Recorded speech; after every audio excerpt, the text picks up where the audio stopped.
लक्ष्मण की मृत्यु की खबर सुनकर क्यों हंसने लगी उनकी पत्नी देवी उर्मिला। जय श्री कृष्णा दोस्तों, स्वागत है आपका हमारे YouTube चैनल भक्ति ज्ञान सारांश में। आज का प्रसंग बहुत ही ज्ञानवर्धक है जो कि रामायण से लिया गया है, इसीलिए दोस्तों इस प्रसंग को पूरा अवश्य सुनिएगा। दोस्तों, जैसा कि आप सब जानते ही होंगे कि रामायण काल में श्री राम प्रभु को 14 वर्ष का वनवास हुआ था, जिसमें माता सीता ने अपने पति श्री राम जी के साथ सहज ही जाने को तैयार हो गई थी। लेकिन बचपन से ही बड़े भाई की सेवा में रहने वाले लक्ष्मण जी भला कैसे श्री राम जी से दूर रह पाते। लक्ष्मण जी ने अपनी माता सुमित्रा से तो आज्ञा ले ली थी, लेकिन लक्ष्मण जी ये सोचते हुए अपनी पत्नी उर्मिला के कक्ष में जा रहे थे कि मैं उससे क्या कहूँगा, क्या समझाऊँगा। अगर बिना बताए चला जाऊँगा तो वह रो रो कर अपनी जान दे देगी, और यदि बताता हूँ तो साथ चलने की जिद करेगी और कहेगी कि दीदी तो अपने पति के साथ जा रही हैं, तो मैं क्यों नहीं जा सकती।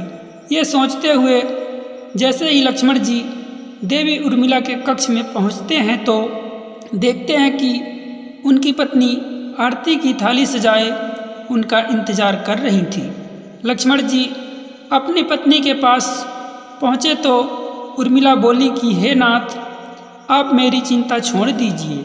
हे नाथ, जो प्रभु की सेवा करने के लिए उनके साथ वन में जाए तो मैं उसे नहीं रोकूंगी, और ना ही मैं आपके साथ चलने की जिद करूंगी, क्योंकि अगर मैं आपके साथ जाऊंगी तो आपके प्रभु की सेवा में कोई विघ्न न आ जाए, जो मैं कभी नहीं चाहूँगी। दोस्तों, लक्ष्मण जी को जो बात कहने में संकोच हो रहा था, वही बात उनकी पत्नी ने बिना कुछ पूछे ही कह दिया।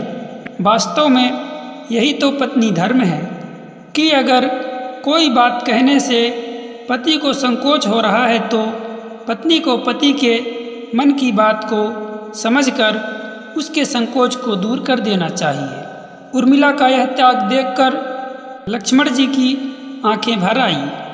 तब देवी उर्मिला ने एक दीपक जलाया और कहा कि हे प्रभु, मेरी इस आस के दीपक को कभी बुझने नहीं देना। और फिर लक्ष्मण जी वहाँ से चले गए।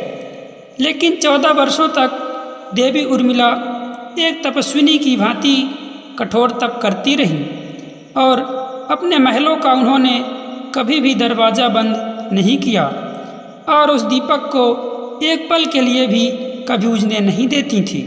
और उधर लक्ष्मण जी अपने भैया भाभी की सेवा में 14 वर्षों तक बिना खाए बिना सोए लगे रहते।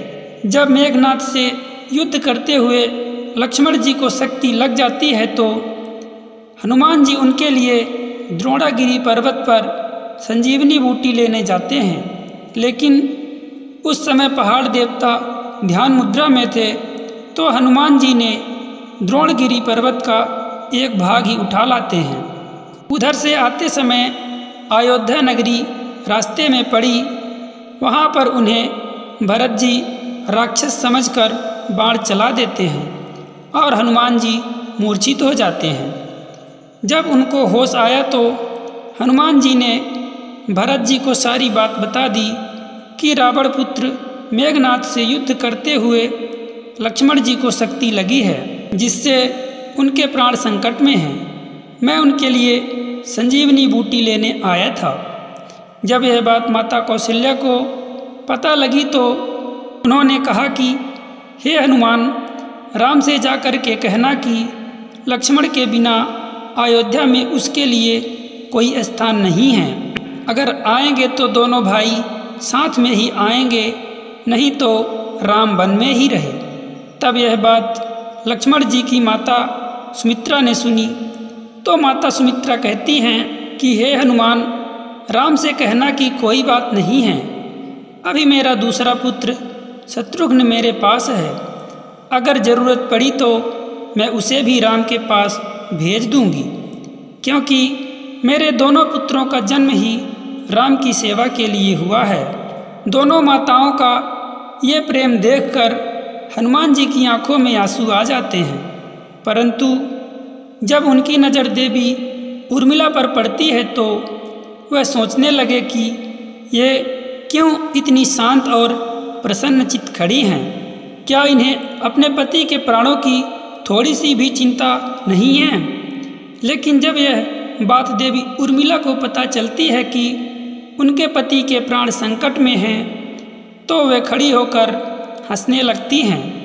तब हनुमान जी ने कहा कि हे देवी, आपके पति के प्राण संकट में हैं। अगर सूर्य देव प्रकट हो गए तो सूर्यवंश का एक दीपक बुझ जाएगा, फिर भी आप हंस रही हैं। तब उर्मिला जी ने हनुमान जी से कहा कि हे हनुमान, मुझे भला किस बात की चिंता है, और मैं चिंता भी क्यों करूं?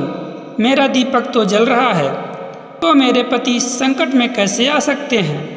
जब मेरा दीपक नहीं बुझ सकता तो मेरे पति संकट में कैसे आ सकते हैं?